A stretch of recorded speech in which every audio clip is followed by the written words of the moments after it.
Welcome to our channel. నమస్తే అండి. నమస్తే. వైఎస్ జగన్ పాలనలో వైఎస్ జగన్మోహన్ రెడ్డి గాని, ఆయన సతీమణి భారతిరెడ్డి గాని, అవినాష్ రెడ్డి గాని వాళ్ళందరూ కలిసి కూడా దస్తగిరిని చాలా ఇబ్బంది పెట్టారని, ఆయన్ని ప్రలోభాలకి గురి చేశారని, డబ్బు ఆశ చూపించి వివేకానంద రెడ్డి హత్య కేసులో వాళ్ళు డబ్బు ఆశ చూపించి నన్ను ఇలా చేశారని ఆయన అయితే ఇప్పుడు వాంగ్మూలం ఇవ్వడం అయితే జరుగుతుంది. దీని గురించి పూర్తి వివరణ. అంటే ఇప్పుడు మీరు చెప్పినట్టుగా ఆయన కడప పోలీస్ శాఖలో ఎవరైతే ఉన్నారో హర్షవర్ధన్, ఆయన కలిసి ఆయన ఈ రకమైన ఆరోపణలు చేశారు. నాకు అంటే న్యాయం చేయండి, నాకు థ్రెట్ ఉంది. తర్వాత ముఖ్యంగా భారతిరెడ్డి, జగన్మోహన్ రెడ్డి వీళ్ళిద్దరూ నన్ను ఇబ్బంది పెట్టారు గతంలో, ఇప్పుడు కూడా ఇబ్బంది పెడుతున్నారు అన్నట్టుగా మాట్లాడుతున్నారు. తర్వాత మరీ ముఖ్యంగా మనం మొన్న మాట్లాడుకున్నట్టుగా ఇప్పుడు ఈయన ఎవరు శివశంకర్ రెడ్డి, దేవిరెడ్డి శివశంకర్ రెడ్డి కావచ్చు, అయితే వాళ్ళ కొడుకు చైతన్య రెడ్డి డాక్టర్, అతను వీళ్ళు నన్ను జైల్లో చాలా చిత్రహింసలకు గురి చేశారు, నన్ను వాళ్ళకి అనుకూలంగా పనిచేయమని అడిగారు, డబ్బు ఆశ చూపించారు, నేను ఒప్పుకోకపోయేసరికి సీసీటీవీ ఫుటేజ్లు లేకుండా చేశారు, నన్ను జైల్లో నానా చిత్రహింసలు పెట్టారు అంటున్నాడు అతను. అంతేకాకుండా ఇప్పుడు అవినాష్ రెడ్డి కూడా నన్ను చాలా బాధించాడు.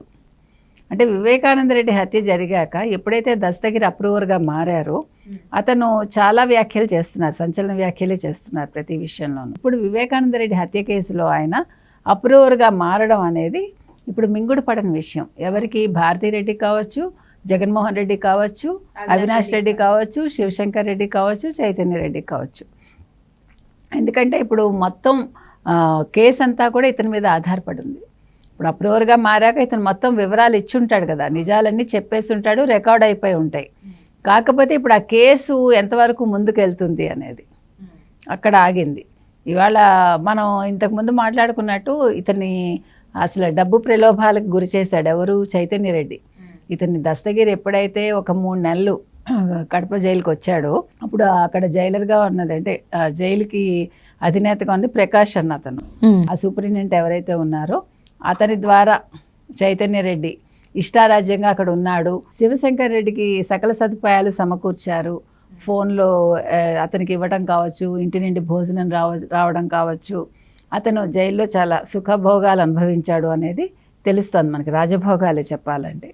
కాబట్టి అటువంటి చైతన్య రెడ్డి ఇతన్ని ఎలాగైనా దస్తగిరిని అంటే అప్రూవర్గా కాకుండా చేయటానికి ట్రై చేశాడు. అంటే నేను చెప్పినవన్నీ అబద్ధాలు, నేను అన్నీ వెనక్కి తీసుకుంటున్నాను అని అతని చేత చెప్పించడానికి వాళ్ళు ట్రై చేశారు.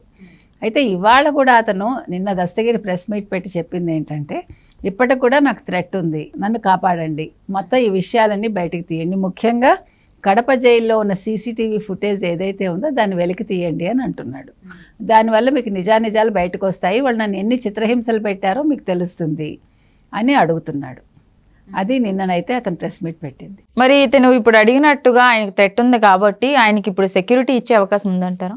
సెక్యూరిటీ ఆల్రెడీ దస్తగిరికి ఇచ్చారు కదండి, ఇచ్చారు కాబట్టి పర్వాలేదు. అంటే ఇప్పుడు కాకపోతే ఎప్పటికైనా ఆయనకి థ్రెట్టే వైఎస్ఆర్సీపీ నుంచి, జగన్మోహన్ రెడ్డి నుంచి, అందులో సందేహం లేదు. అన్లెస్ జగన్మోహన్ రెడ్డి జైలుకి వెళ్ళి అవినాష్ రెడ్డి ఈ కేసులో అంటే ఇతను కూడా నిందితుడు అని దోషి అని తేలితే వాళ్ళు కూడా జైలుకి వెళ్ళాక ఇతను ఊపిరి పీల్చుకోవచ్చు.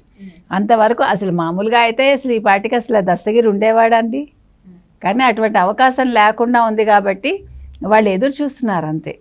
ఇప్పుడు లేకపోతే అసలు దస్తగిరి అనేవాడు ఉండేవాడు. ఒక్కసారి అప్రూవర్గా మారాక ఈరోజు తెలుగుదేశం కూటమి రాకపోయి ఉంటే దస్తగిరి పరిస్థితి ఏంటో ఆలోచించండి.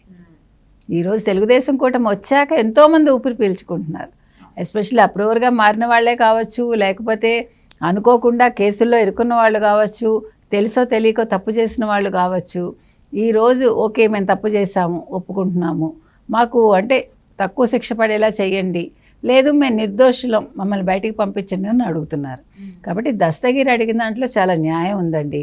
వివేకానంద రెడ్డి హత్య జరిగి ఇన్ని సంవత్సరాలు అయినా కూడా దానికి ఒక అంటే ఆ కేసుకు సంబంధించి ఎటువంటి విషయాలు నిజాలు బయటికి రాలేదు, న్యాయం జరగలేదు. సునీతకి కావచ్చు, సునీత అమ్మగారికి కావచ్చు. కాబట్టి ఈ దస్తగిరి ఏదైతే చెప్పారో దీని మీద ఇవాళ తెలుగుదేశం కూటమి దృష్టి పెట్టి దస్తగిరికి ఒక సేఫ్టీ ఇది కల్పించటమే కాకుండా అతను చెప్పిన అంశాలు ఏవైతే ఉన్నాయో కడప జైలుకి సంబంధించి సీసీటీవీ ఫుటేజ్ కావచ్చు, మిగతావన్నీ బయటకు తీస్తే ఇప్పుడు శివశంకర్ రెడ్డి కావచ్చు, మరొకరు చేసిన విషయాలు ఏంటి అనేవి బయటకు వస్తాయి. ప్లస్ వాళ్ళకి ఇంకొంచెం మరింత శిక్ష పొడిగించే అవకాశం ఉంటుంది, వాళ్ళు జైలు నుంచి బయటికి రాకుండా చేసే అవకాశం ఉంటుంది. అంటే ఇప్పుడు దస్తగిరిని తీసుకుంటే గనక వివేకానంద రెడ్డి హత్య కేసులో అతను ఒక కీలక వ్యక్తి, దస్తగిరి అని అతను. ఇప్పుడు బయటకు వచ్చి ఎవరెవరు ఉన్నారో అసలు ఏం జరిగింది అనేది మొత్తం నిజానిజాలు అయితే అతను బయట పెట్టడం జరిగింది, అందరి పేర్లు కూడా బయటకు రావడం జరిగింది. మరి అందులో ఆ వివేకానంద రెడ్డి హత్య కేసులో ఎవరైతే ఉన్నారో వాళ్ళందరినీ ఎప్పుడు విచారించే అవకాశం ఉందంటారు? అంటే నిజంగా చెప్పుకోండి ఇదంతా చాలా టైం టేకన్ ప్రాసెస్, బట్ ఎప్పుడు జరుగుతుంది అంటారు? అంటే త్వరితగతినే చేస్తారండి, ఎప్పుడు అనేదానికి మనం చెప్పలేము. ఇప్పుడు మనం మొన్న చూసాము, ఇప్పుడు కొంచెం ఊపిరి వస్తుంది, ఓకే ఈ కేసు తిరగదోడతారు. సునీత వెళ్ళి కలిశారు కదా హోమ్ మినిస్టర్ని, కలిసినప్పుడు దాని తర్వాత చర్యలు మొదలయ్యాయి కాబట్టి ఇది సత్వరమే దీని మీద చర్యలు తీసుకుంటారు. ఈ కేసు మళ్ళా విచారణ మొదలవుతుంది. ఇప్పుడు దస్తగిరి ఏదైతే చెప్పాడంటే ఇందులో అతను ప్రధాన నిందితుడే కదా దస్తగిరి, గొడ్డలు తీసుకురావడం దగ్గర నుంచి ప్రతి ఒక్కటి అతనికి తెలుసు కాబట్టి తప్పకుండా త్వరలో దీనికి ఒక ముగింపు అయితే పలుకుతుందని ఈ కథకి అని మనం భావిద్దాం. Okay, thank you.